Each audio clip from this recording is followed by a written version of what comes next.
Les chrétiens vivent avec deux calendriers, le calendrier civil et le calendrier liturgique. Le calendrier liturgique est rythmé par les grandes étapes de la vie de Jésus.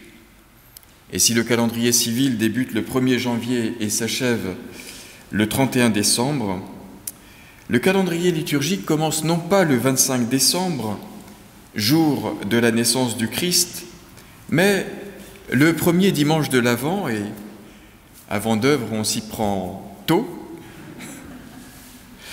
puisque nous n'y sommes pas encore. Le premier dimanche de l'Avent, c'est dimanche prochain, et je pense que l'arbre sera décoré dimanche prochain. Et donc, si le premier dimanche de l'Avent est le premier dimanche du calendrier liturgique, le dernier dimanche du calendrier liturgique est justement ce dimanche. Et cette année, c'est le 24 novembre 2024. Je le souligne parce que dans la tradition catholique, qui n'est pas tout à fait notre tradition, mais quand même un petit peu, depuis 100 ans, un peu moins, 1925, le dernier dimanche de l'année liturgique s'appelle le dimanche du Christ roi. C'est le dimanche du Christ roi. Et donc, l'année liturgique s'ouvre sur la naissance, la préparation de la naissance du Sauveur du monde, du Roi du monde, et tout le temps de ce calendrier se déploie au fil de l'année pour terminer avec ce dernier dimanche de l'année liturgique qui est le dimanche du Christ roi. Alors évidemment, on peut choisir, nous les protestants, de prêcher sur toute autre chose le dimanche du Christ roi, mais moi je me dis que c'est l'occasion qui nous est donnée pour réfléchir un petit peu à ce que c'est que d'avoir Christ pour roi et de réfléchir ensemble à la royauté du Christ. Que vous soyez d'accord ou pas, c'est de toute façon ce que j'ai préparé. Alors c'est Émeric et Loïc qui vont nous faire des lectures qui parlent de la royauté, et je terminerai par l'évangile de Jean. Matthieu chapitre 2, versets 1 à 6. Après la naissance de Jésus à Bethléem, en Judée, à l'époque où Hérode était roi, des savants vinrent d'Orient.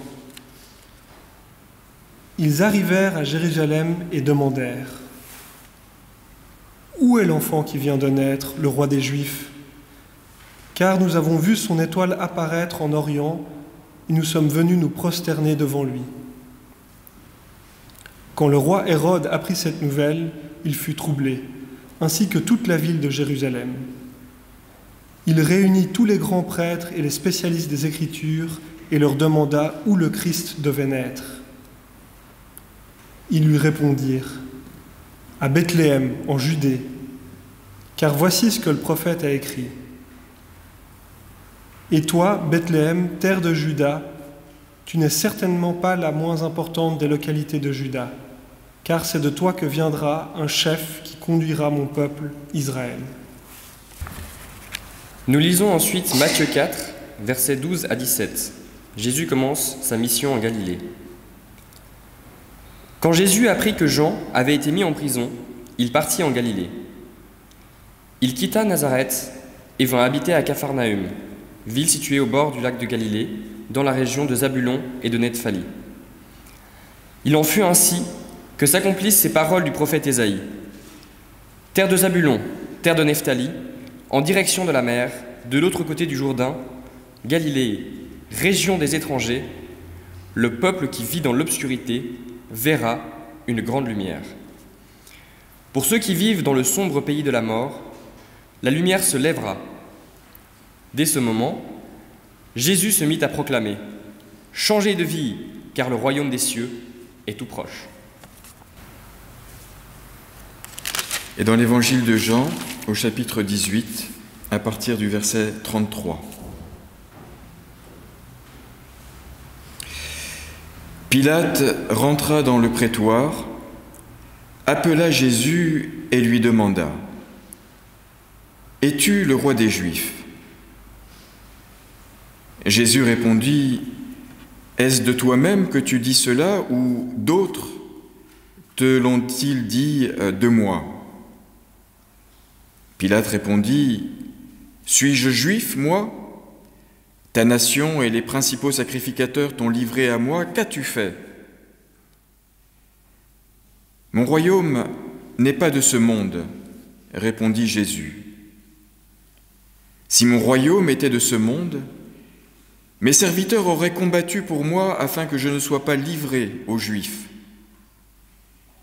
Mais maintenant, mon royaume n'est pas d'ici. Pilate lui dit, « Tu es donc roi ?» Jésus répondit, « C'est toi qui le dis, que je suis roi. Moi, je suis né et je suis venu dans le monde pour rendre témoignage à la vérité. Quiconque est de la vérité, écoute ma voix. » Et Pilate lui rétorqua, « Qu'est-ce que la vérité ? »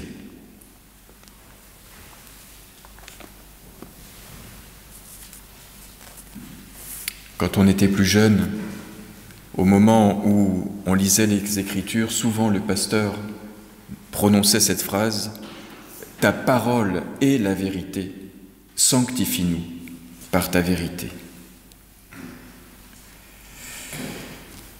Pour planter le décor et parler de la royauté du Christ, j'ai choisi la gravure de Dürer qui illustre votre feuillet. J'aurais bien sûr pu en choisir une autre, mais celle-ci a le mérite de mettre si bien en évidence la titulature. La titulature, c'est ce fameux écriteau que Pilate fit placer sur la croix de Jésus et dont les peintres ont fait le célèbre acronyme INRI, I-N-R-I. En fait, c'est du grec. Jesus Nazareth Rex Judaios. Jésus de Nazareth, roi des Juifs. C'est ça que ça veut dire, INRI. Et vous pourrez l'expliquer à vos enfants et à vos petits-enfants quand ils seront devant un tableau de crucifixion. Qui est le roi des Juifs, Jésus de Nazareth ? Eh bien, vous l'avez en face de vous, un condamné martyrisé, agonisant, les mains et les pieds cloués sur une croix, avec, en guise de couronne sur la tête, une couronne d'épines. Comment mieux dire le paradoxe de la royauté du Christ ? Mais sur la royauté paradoxale du Christ, pas besoin d'aller à la fin de sa vie, tout est dit dès le début. Vous vous souvenez de la première fois que le mot « roi des Juifs » apparaît dans l'évangile de Matthieu pour désigner Jésus. C'est au commencement de son évangile. C'est la première fois que j'entends cette traduction que Fabienne a choisie pour mettre sur votre feuillet, des savants venus d'Orient. On dit aussi des mages, on se dit aussi des rois mages. C'est ce que la tradition a fini par reconnaître chez ces étrangers venus du lointain Orient. Et que cherchent-ils, ces étrangers ? Eh bien, ils cherchent le roi des Juifs qui vient de naître. Les Juifs ont pourtant un roi. Il s'appelle Hérode. Il s'appelle même Hérode le Grand. Comme si, pour Hérode, être roi ne lui suffisait pas. Il fallait encore qu'il se hausse d'un petit adjectif. Hérode le Grand. Hérode qui a, lui, tous les attributs du roi. Un palais dans la capitale de son royaume, une cour à son service, des soldats à ses ordres et probablement aussi une couronne sur la tête qui n'est pas une couronne d'épines. Alors où est le roi des Juifs qui vient de naître ? Pas à Jérusalem en tout cas, pas dans le palais d'Hérode, pas dans le temple de Jérusalem. Il est là-bas, tout là-bas, dans une petite maison modeste de Bethléem, Et déjà, au commencement de sa vie, vous avez le choc de ces deux royautés, la royauté d'Hérode et la royauté du Christ. Et par la suite, nous pouvons suivre à la trace au fil des pages de nos évangiles tout ce que dit Jésus de sa royauté et du royaume de Dieu. Qu'annonce-t-il?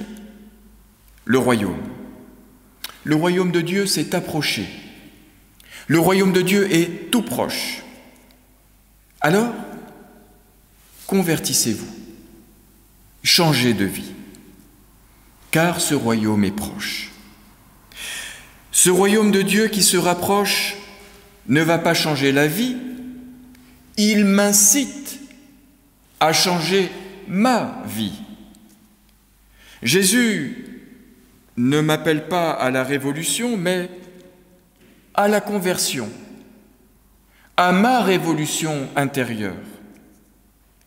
Il n'appelle pas à changer de roi, mais à me changer, moi. Le royaume de Dieu s'approche, change ta vie, changez vos vies, changeons nos vies. Il n'appelle pas à changer de gouvernement, il m'appelle à gouverner autrement ma vie. Et il dit que dans ce monde où Hérode le Grand est au pouvoir à Jérusalem et où César règne à Rome, on peut facilement transposer et utiliser les puissants de notre monde. Donc, dans ce monde où Poutine règne à Moscou, Netanyahou à Jérusalem et où Trump s'apprête à reprendre ses quartiers à la Maison-Blanche, Dieu règne. Il est proche, il est là. Pas du tout à la place d'Hérode, de César, de Trump, de Poutine, de Netanyahou, mais en marge, dans l'exact espace géographique qui sépare la capitale de l'Empire de la toute petite bourgade de province que nous nommons Bethléem, la maison du pain. Dans l'exact espace spirituel qui sépare la volonté de toute puissance de la volonté de non-puissance, qui n'est pas du tout l'impuissance. La volonté de non-puissance est une très belle expression de Jacques Ellul. Dieu, sa royauté, se situe dans cet espace spirituel qui sépare la volonté de toute puissance de la volonté de non-puissance. Et dans l'exact espace existentiel qui sépare la volonté d'asservir, la volonté d'être servi, de la volonté de servir, de la volonté de servir le monde. Jésus, c'est tout à fait remarquable, n'a jamais eu un mot de travers, un mot de condamnation ni contre Hérode, ni contre César, ni contre Pilate. Il ne s'en est jamais plaint nulle part. Il ne les a jamais critiqués nulle part. Même quand Hérode a assassiné Jean-Baptiste, il ne s'en est jamais pris à eux. Hérode le chasse. Est-ce que vous voyez Jésus se lancer dans une guérilla vengeresse? Non, il fuit en Égypte, emmené par ses parents. Quand on lui demande si refuser de payer l'impôt à César est un acte de résistance et payer l'impôt un acte de collaboration, il répond « Rends à César ce qui est à César et rends à Dieu ce qui est à Dieu ». Quand il est amené pieds et poings liés, livré par Hérode devant Pilate, le voici qui se met à philosopher avec Pilate sur la question de la royauté, du pouvoir et de la vérité. Vous ne trouverez jamais Jésus dans une posture d'opposition au pouvoir politique en place. Il est ailleurs. Il mène un autre combat, ce qu'il dira à sa manière à la fois mystérieuse et limpide, « Ma royauté n'est pas de ce monde. Qu'est-ce que ça veut dire? Qu'il y aurait un autre monde d'où il viendrait et où il serait roi? Mais alors pourquoi il serait venu ici? Que ne serait-il pas resté chez lui? Ça veut dire qu'il y a un royaume ailleurs dont il est roi et qu'il vivrait en étranger sur cette terre? Évidemment que non. S'il dit que sa royauté n'est pas de ce monde, c'est qu'il n'y a pas un autre monde, mais que notre monde, c'est dans notre monde qu'il vient et qu'il règne, pour régner autrement, pas à la manière du monde, pas à la manière des rois de ce monde. Eux vivent dans des palais entourés des gardes du corps, lui vit dehors, entouré d'une poignée de disciples, sans défense. Il ne fait pas campagne, il bat la campagne. Après avoir nourri une foule affamée, des gens bien intentionnés veulent le prendre pour le faire roi. Lui s'enfuit en courant et il embarque vers Capernaum. Il n'a jamais exigé de ses disciples qu'ils s'agenouillent devant lui. C'est lui qui, un jour, finira par s'agenouiller devant eux. Il n'a jamais demandé qu'on le serve, mais qu'on le suive. Il n'a jamais demandé qu'on l'adore, mais qu'on l'écoute. Il n'a même jamais demandé à ses disciples de l'aimer lui, mais qu'ils apprennent à s'aimer les uns les autres, comme lui les aimait. C'est sa manière, à lui, de régner. Et dans sa manière de régner, on voit à l'œuvre le règne de Dieu au milieu de nous. Albert Schweitzer a trouvé une très belle image pour évoquer ce règne de Dieu, non pas dans le ciel avec les anges, mais sur la terre, avec les femmes, les hommes et les enfants de ce monde. Et il écrivait, usons d'une parabole. Voici l'océan, une masse d'eau froide et immobile. Pas tout à fait juste, mais enfin. Dans l'océan coule, de l'équateur vers le pôle, un courant d'eau chaude, le Gulf Stream. Demandez à tous les savants comment on peut se représenter, selon les données de la physique, qu'un courant d'eau chaude coule entre les eaux de l'océan, comme entre deux rives, mobile dans l'immobile, chaud dans le froid. Ils ne savent pas l'expliquer. Ainsi, le règne du Dieu d'amour dans ce monde. Et c'est sûr que cela nous inspire, parce que cela nous donne non pas une idole de plus devant laquelle sacrifier, mais une icône qui nous montre le chemin, qui nous ouvre le chemin de la vérité et de la vie. Le haut visite le bas, le lointain se fait proche, l'étranger devient frère, le futur s'invite dans le présent. Le règne de Dieu est là. Généralement, on dit de Dieu qu'il est ou qu'il n'est pas.